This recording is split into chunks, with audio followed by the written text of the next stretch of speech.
Ang intense ng mga kaganapan ngayon sa abot kamay na pangarap sapagkat ikakagulat ng sobra ni Doc Carlos kung paano nalaman ni Justin ang sikreto nila ni Zoe.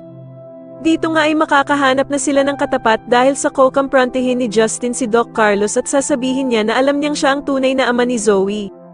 Samantala dahil nga sa pagkahuli ni Lynette sa pagtawag ni Zoe kay Doc Carlos ay ikwakwento niya ito kila Diyosa at Aling Susan.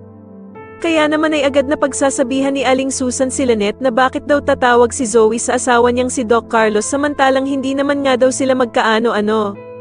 At dito nga ay dadagdag pa si Diyosa na sa dinami-dami nga daw ng pwedeng tawagan ni Zoe ay bakit si Doc Carlos pa ang palaging pinipili nitong tawagan. Kaya naman ay lalong tataas ang pagdududa ni Lynette sa kanyang asawang si Doc Carlos na meron daw talagang nililihim sila Zoe at Doc Carlos sa kanya.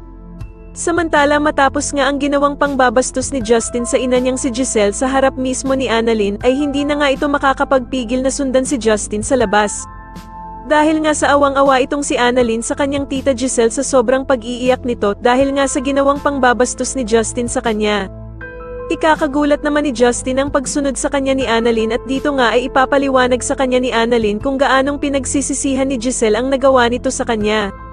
Sa kabilang banda naman habang umiiyak naman si Giselle ay sasabihin niya kay Annalyn ang wish niya na sana nga daw ay makasama at may akap na niya ng tuluyan ang anak niyang si Justin. At dito nga ay mukhang tinabla na si Justin sa mga sinabi sa kanya ni Annalyn tungkol sa ina nitong si Giselle dahil sa mukhang nakukonsensya na ito sa mga sinabi niya.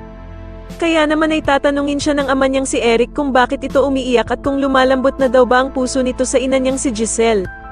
At dito nga ay mapapatungo na lamang si Justin dahil sa talaga namang mahal pa niya ang ina niyang si Giselle.